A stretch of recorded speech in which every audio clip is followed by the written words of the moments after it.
आप सभी को मेरा श्री गौरी शंकर सीताराम राधे श्याम गौरी शंकर दरबार में मैं सुयश अग्रवाल आप सभी का स्वागत करता हूँ।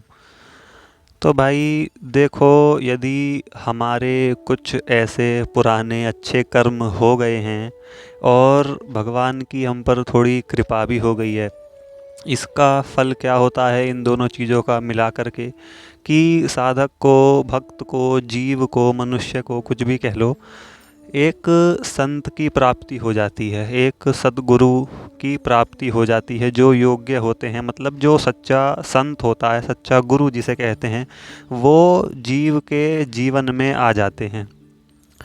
तो अब देखिए, साधक के अंदर अब वो गुरु कैसे हैं, संत कैसे हैं, ये तो खैर हमारा विषय नहीं है।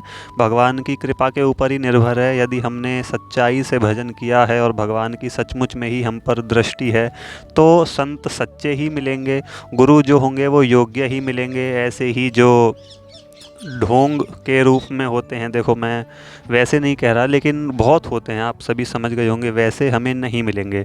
अब उनकी योग्यता कितनी है ये विषय हमारा नहीं है, ये वो जाने और भगवान जाने। लेकिन साधक के अंदर वो कौन से गुण होने चाहिए, वो उसकी प्रवृत्ति कैसी होनी चाहिए कि जब वो किन्हीं संत के पास जाए, गुरु के पास जाए, तो उसका जाना व्यर्थ ना हो, मतलब कि निष्फल ना हो, सफल हो जाए।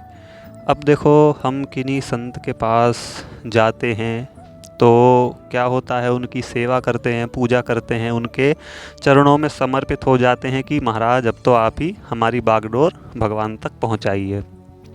उसके बाद क्या होता है, वे संत महाराज हमें कोई उपदेश देते हैं या मंत्र देते हैं, दीक्षा देते हैं, शिक्षा देते हैं, कुछ भी कह लो, उनकी वाणी हम तक पहुंचती है, आती है। अब वे जो वाणी होती है, गुरु के शब्द होते हैं, उनका उपदेश होता है, ये हर किसी के अंदर नहीं टिकता है। पहली बात तो ये ध्यान से समझो कि हम सोचें कि भाई हमें कोई गुरु मिल जाएं और हम उनसे जा कर के कुछ भी करें तो वो हमें फिर कुछ भी बताएं तो वो हम मान लेंगे या हो जाएगा, ऐसा हर किसी के साथ नहीं होता है। तो वीडियो का ये मेन विषय यही है कि उपदेश कैसे व्यक्तियों के अंदर टिकता है।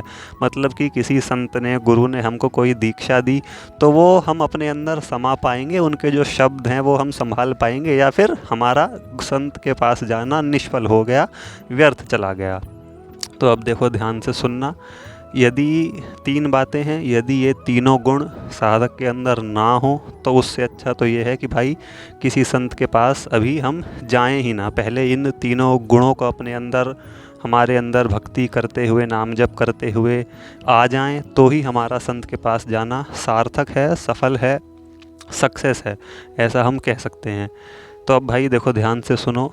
जो उपदेश होता है, जो गुरु की वाणी होती है, जो संत के शब्द होते हैं, वो पानी की तरह होते हैं। अब आप खुद ही समझ सकते हो, पानी हर जगह नहीं टिकता है। उसके लिए कोई ऐसा पात्र चाहिए, कोई ऐसा बर्तन चाहिए जिसमें तीन गुण हों। वो कौन कौन से? सबसे पहले तो बर्तन नीचा हो, दूसरा खाली हो, और तीसरा कि वो बर्तन सीधा हो। अब यदि ये तीनों गुण किसी पात्र में होंगे, किसी बर्तन में होंगे, वो नीचा होगा, गहरा होगा, और खाली होगा और सीधा होगा, तो ही उसमें पानी जो है सही ढंग से टिक पाएगा। मतलब हम कह सकते हैं सही ढंग से। अब उसमें वैसे भी ज़बरदस्ती आप, यदि ये तीन गुण ना भी हों तो फिर भी ज़बरदस्ती उसमें कुछ भी घुसेड़ो, पानी या कुछ भी, तो वो मतलब उसमें पानी चला तो जाएगा लेकिन सही ढंग से टिकेगा नहीं, व्यर्थ चला जाएगा, बिखर जाएगा या कुछ भी हो जाएगा, लेकिन उसमें वो कामयाब नहीं होगा। तो ठीक ऐसे ही ये ही तीनों गुण साधक के अंदर होने चाहिए। अब इनका आशय क्या है वो ध्यान से समझना। सबसे पहले साधक नीचा हो। नीचा हो इसका मतलब क्या है कि मतलब झुका हुआ हो, अभिमान से रहित हो, उसके अंदर अपने ऊंचेपन का अभिमान ना हो। अब भाई देखो, क्योंकि अभिमान की बात यहाँ पर क्यों आई, क्योंकि अभिमान होने वाली स्थिति तक वो पहुँच चुका है, तभी उसको संत का मिलन होता है। अब ऐसा नहीं है कि हमने अभी भगवान की भक्ति शुरू करी और हमारे जीवन में अभी कोई संत आ गए, नहीं। पहले नाम जप होता है, पहले भगवान की भक्ति होती है, और फिर उसमें मिश्रण होते हैं कुछ हमारे पुराने अच्छे कर्म और भगवान की कृपा। तब जा कर के हमारे जीवन में भगवान किसी सच्चे संत को, किसी योग्य गुरु को भेजते हैं। तो इतनी भक्ति होने के बावजूद भी जिसमें अभिमान ना हो, जिसमें अपना अहंकार ना हो कि मैंने तो इतना नाम जप किया है, इतनी भक्ति करी है, इतना सेवा किया है, ये किया है, वो किया है, यानी कि जो नीचा हो, जो झुका हुआ हो, जा कर के संत के चरणों में प्रणाम करे, उनके चरणों में अपना माथा रख दे। इसका मतलब क्या है कि हमने अपना मुकुट उतार दिया, हमारा अपना खुद का कोई अभिमान नहीं है। तो ऐसे साधक के अंदर कुछ संत के जो शब्द होंगे, उपदेश होगा, वो संभावना है कि हाँ टिक सकते हैं, रुक सकते हैं, उसको समझ में आ सकते हैं। और यदि साधक नीचा नहीं होगा तो भैया पता चला ऐसा ना हो कि संत कुछ कह रहे हैं हमसे और हम अपनी ही उसमें सिद्धई भक्तई में लगे हुए हैं कि नहीं हमें तो इससे ज़्यादा पता है, ये पता है, वो पता है, तो फिर ऐसा ही होता है। दूसरा गुण क्या है कि बर्तन खाली होना चाहिए। अब खाली होने से यहाँ पर आशय क्या है कि निर्मल हो, यानी कि विकारों से भरा हुआ ना हो। गंदगी जो होती है मन की, यहाँ पर गंदगी कौन सी है? काम, क्रोध, लोभ और राग, द्वेष, ये सारे जितने भी हैं, सारे विकारों से साधक जो है खाली होना चाहिए। अब आप खुद सोचो, किसी बर्तन में पहले से ही कुछ भरा हुआ है, कुछ भी मान लो, धूल, मिट्टी, गंदगी, और उसमें हम पानी भी डाल रहे हैं, तो वो क्या होगा? यदि बर्तन ज़्यादा भरा हुआ है तो पानी गिर जाएगा, और यदि उसमें जाएगा भी तो उसका कोई फ़ायदा नहीं है, वो गंदा हो जाएगा। तो इससे अच्छा है उसमें ना ही डाला जाए। इसीलिए साधक का निर्मल होना, खाली होना, यानी कि मन में ऐसा ना हो कि हम संत से कुछ जा कर के उपदेश ले रहे हैं, लेकिन पहले से ही इतना कुछ भरा हुआ है कि वो उपदेश, संत के शब्द जो हैं, गुरु की वाणी जो है, हमारे हृदय में आ ही नहीं पा रही है। वो फिर वही वाली बात हो जाती है कि जो बोला वो तो सर से निकल गया। अब तीसरा गुण क्या है कि सीधा हो। सीधा हो का मतलब क्या है? अब पहले अपने एग्ज़ाम्पल पे चलते हैं। कोई बर्तन यदि टेढ़ा मेढ़ा होगा तो फिर वही वाली बात, उसमें हम पानी डालेंगे तो वो उसमें भरेगा नहीं, टिकेगा नहीं, बल्कि ये गिर जाएगा या इधर उधर हो जाएगा, कुछ भी गड़बड़ हो जाएगी, वो पानी उसमें अच्छे से सही ढंग से समा नहीं पाएगा। ठीक ऐसे ही साधक को सीधा होना चाहिए।